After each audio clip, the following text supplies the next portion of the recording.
Hello बच्चों, तेनू academy में आपका स्वागत है।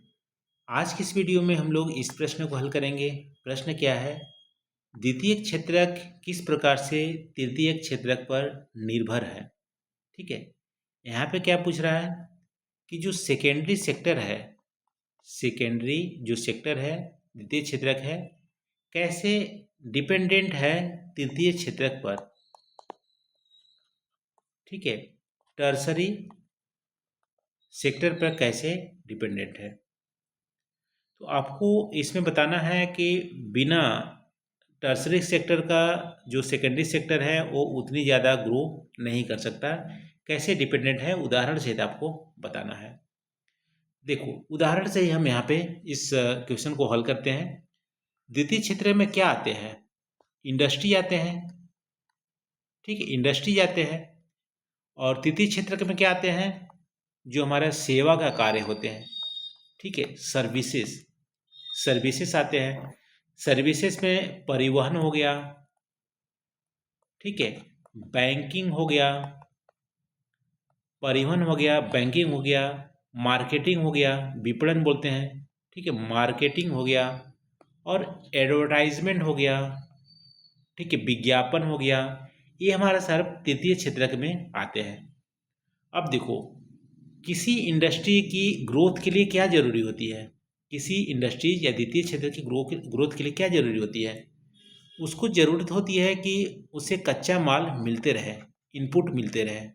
ठीक है, इनपुट मिलता रहे और इनपुट जो मिले उससे प्रोसेस करके जो आउटपुट बनाएगा ना, वो भी मार्केट में पहुंचता रहे और मार्केट में डिमांड हो, मार्केट में जितनी ज़रूरत हो उतनी तेज़ी से पहुंचे। ठीक है, तो अब देखो यहाँ पे चीज़ों को समझते हैं।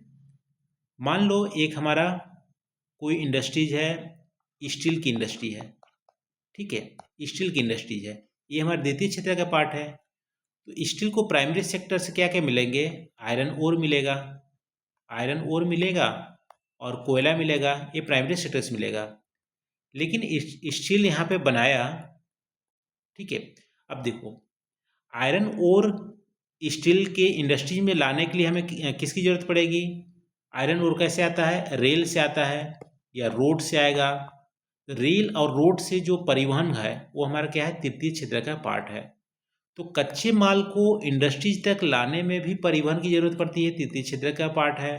ठीक है, और जब स्टील बन जाएगा तो स्टील बनेगा, फिर मार्केट तक उसे पहुंचाने के लिए भी हमें परिवहन की जरूरत पड़ेगी। तो यहाँ पे क्या है, किसी भी इंडस्ट्रीज को या द्वितीय क्षेत्र में परिवहन की जरूरत पड़ती है। परिवहन हमारे तृतीय क्षेत्र का पार्ट है, सेवा का पार्ट है। अब स्टील में मान लो नए मशीन लगाने हैं या नए इसका एक यूनिट ओपन करना है, तो उसके लिए पैसे चाहिए। ठीक है, पैसे कौन देगा? बैंक देगा। बैंकिंग सेवा भी हमारा तृतीय क्षेत्र का पार्ट है, जो हमारा द्वितीय जो स्टील इंडस्ट्री को चाहिए। और स्टील इंडस्ट्री मान लो अपने प्रोडक्ट को एडवर्टाइज करने हैं, तो एडवर्टाइजमेंट विज्ञापन किसका पार्ट है? ये तृतीय क्षेत्र का पार्ट है। ठीक है, या अपने प्रोडक्ट को मार्केटिंग करना है, मार्केटिंग में पहुंचाना है, मार्केटिंग किसका पार्ट है? तृतीय क्षेत्र का पार्ट है। तो यहाँ पे आप बोल सकते हो तृतीय क्षेत्र के जो हमारा कार्य है वो तृतीय क्षेत्र पर बहुत ज़्यादा डिपेंडेंट है। बिना तृतीय क्षेत्र का ना कच्चा माल इंडस्ट्रीज में आएगा, ना ही उसकी मार्केटिंग हो पाएगी, ना ही विपणन मार्केटिंग विपणन से में एडवर्टाइजमेंट हो पाएगा। ठीक है, ना ही वो उपभोक्ता तक पहुंच पाएगा। तो इसीलिए हमारा द्वितीय क्षेत्र तृतीय क्षेत्र पर बहुत ज़्यादा डिपेंडेंट है। ठीक है, उदाहरण के लिए यहाँ पे वस्त्र उद्योग का उदाहरण ले सकते हैं। वस्त्र उद्योग में क्या होता है? कपास एक कच्चा माल है। कपास किसका प्रोडक्ट है? प्राइमरी सेक्टर का प्रोडक्ट है। तो कपास को हम इंडस्ट्रीज में ले जाएंगे प्रोसेस करने के लिए, तो उसके लिए परिवहन चाहिए। ठीक है, ट्रांसपोर्ट चाहिए, ये हमारा तृतीय क्षेत्र का पार्ट है।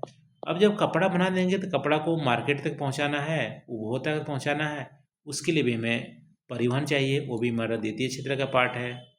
और मार्केट में फिर उसे दुकानदार या विज्ञापन करेंगे, एडवर्टाइजमेंट करेंगे, वो भी हमारा तृतीय क्षेत्र का पार्ट है। दूसरा उदाहरण डेयरी उद्योग का ले सकते हैं। डेयरी उद्योग में दूध हमारा कच्चा माल है और डेयरी मान लो कोई इंडस्ट्रीज होगी तो दूध को वहाँ तक डेयरी तक पहुँचाने के लिए परिवहन की ज़रूरत पड़ती है। फिर डेयरी से घी, पनीर, मक्खन बनते हैं और उसको उपभोक्ता तक पहुंचाने के लिए परिवहन की ज़रूरत पड़ेगी। कोल्ड स्टोरेज भी हमारा तृतीय क्षेत्र का पार्ट है। गोदाम, खुदरा दुकान, ये हमारा तृतीय सेवा का काम है। तो ये सारी चीज़ें हमारा जो द्वितीय क्षेत्र का जो हमारा उद्योग है वो हमारा टर्सरी जो सेक्टर है उस पे हमारा डिपेंडेंट है। तो इतने सारे उदाहरण एग्जाम्पल से आप यहाँ पे इस प्रश्न को हल कर सकते हैं। तो निष्कर्ष में आप बोल सकते हो जो हमारा द्वितीय क्षेत्र के जो वस्तुएं तो बनाता है, लेकिन कच्चा माल उससे लेने के लिए परिवहन की ज़रूरत पड़ती है और तैयार माल को भी उपभोक्ता तक पहुंचाने के लिए परिवहन की ज़रूरत पड़ती है और परिवहन हमारा तृतीय क्षेत्र का पार्ट है। इसके अलावा मार्केटिंग, एडवर्टाइजमेंट, ये सारी चीज़ें भी तृतीय क्षेत्र से ज़रूरत पड़ती है। इसीलिए आप बोल सकते हो हमारा ये जो सेक्टर है, चाहे प्राइमरी सेक्टर हो या सेकेंडरी सेक्टर हो या टर्सरी सेक्टर हो, ये सब आपस में जुड़े हुए हैं और परस्पर एक दूसरे से निर्भर है। तो ऐसे आप इसको कंक्लूड कर सकते हैं। तो ये रहा दोस्तों आज का प्रश्न का डिस्कशन। आई होप यहाँ पे आपको पसंद आए होंगे वीडियो कैसी लगी आप कमेंट करके जरूर बताना। थैंक यू दोस्तों, थैंक यू फॉर वॉचिंग।